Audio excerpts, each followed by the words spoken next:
Hi everyone, Frenemy here, and here's my take on the Death Note one shot.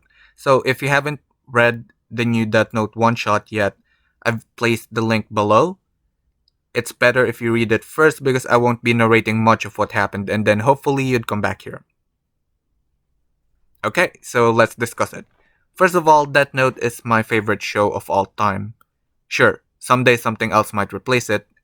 God knows FMA Brotherhood and Hunter x Hunter came close, but Episode 1 to 25 is still unrivaled. I actually grew to love it more than Code Geass, even though, yeah, I'm not counting episode 26 to 37 of that note. I'm okay with those episodes, but episode 25 for me is a much more fitting ending for the anime thematically. Death Note was a conjecture of morality and justice meant to provoke thought rather than give an answer to it. So this new one shot is actually problematic in many ways for me. Um First of all, I really don't like how the anime and manga industry is currently taking on political things. You can look up how My Hero Academia will now be censored. I'm not quite sure if it would be censored altogether or just in the US. There's always been politics in certain animes, which was fine. Code Geass is about monarchies, dictatorship, and terrorism, much like the Gundam series. But it's always been a bit more impartial, kind of detached. It never went directly or portrayed people directly who currently exists. From what I can remember, they always just alluded to it. Like, you can take the perspective of a person in power and create a character around that, rather than just outright drawing them and using them in the world you've created.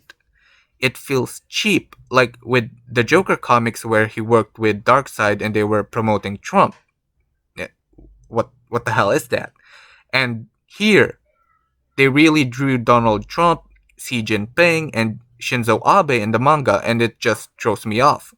No one questioned the reality of Death Note's world. Everyone who watched the anime, everyone who read the manga knows that the main setting is meant to be the real world. It didn't need to display any real world people in the story. Do I hate that this one shot is political? No. The original also had a lot to say that could be taken politically. The original Death Note anime repeatedly discussed morality and the concept of justice, and it never needed to portray any actual person in it. The meat is in the concepts themselves rather than a spoon-fed commentary. So this one shot really feels dumber in comparison in terms of execution. So as you've read, the US president and the PRC president were the ones to bid the highest for the Death Note, and both made claims that basically said, we're good, and that we should have it, because we're good.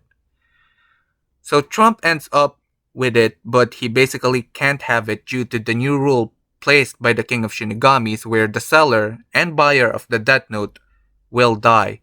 Ryuk tells him that only he would die if he were to accept the purchase he made, and that his government would still have it, and Trump here backs out, which is fine, but then comes my most hated line.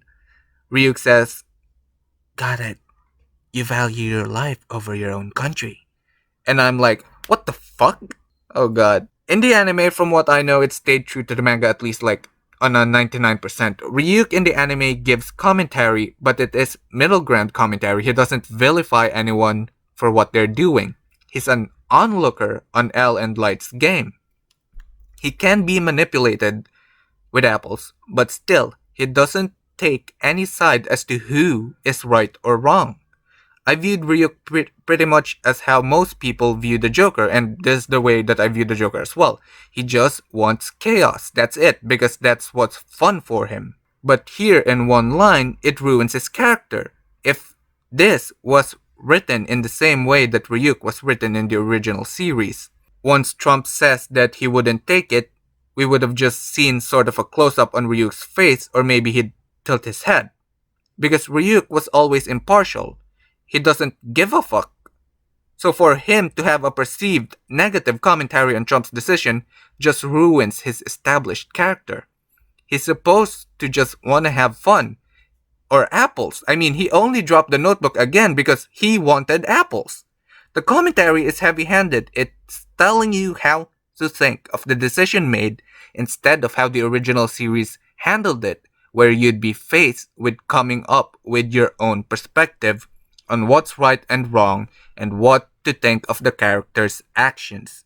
It doesn't it doesn't even really work. One could argue that he decided not to take the death note because he doesn't trust his government. They might use it against their own people. Another could be that he believes he's the only one who can keep it safe or within their country. It goes against what Death Note was for the most part. Now, um, Minoru Tanaka, which is actually a real life Japanese wrestler, so maybe they should have changed the name a little. He's the lazy smart type, which is kind of a stereotype right now in anime, bunch of Kiritos. So he's nothing compared to Light. Yes, the plan he made is still genius. But I don't understand his way of thinking, and the way the ending plays out is also quite unrealistic. That amount of money, that amount of influx of money in a highly indebted country, as verified at least in the world of the manga, is asking for trouble. They basically announced the bank and the demographic of that bank's cardholders who would be receiving 1 billion yen or $10 million, with the manga pushing itself even further into the real world with the use of actual government officials. The things most likely to happen is that there will be a huge increase in crime of people who didn't have accounts in that bank, and also the ones who does have an account but is 61 and older. This would also attract terrorist cells, and it will create a huge conflict between the Japanese and the American government.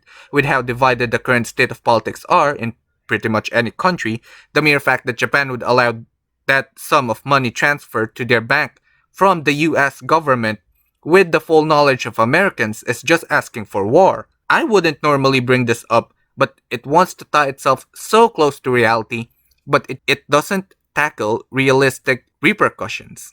Giving that huge amount of money without any trade back to a country you claim to be in debt never works out. It always devolves into something even worse.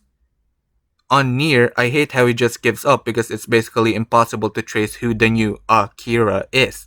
He now bears the title of L, but with L Lawlight in the original series, he would have taken this as the greatest challenge. He won't simply accept defeat like that. One thing I do agree with is the new rule imposed by the Shinigami King, so that the Death Note can't be sold or bought in the human world anymore. If you guys remember, Shinigamis prolong their lives by killing people, so if people suddenly die altogether, the Shinigamis would disappear as well. To hand over the Death Note to presumably the wealthiest or most powerful person in the world ruins what is supposed to be chaos, or in the very least, chance. Ryuk's monologue, in the end, does harken back to Death Note's somber approach. Everyone loses.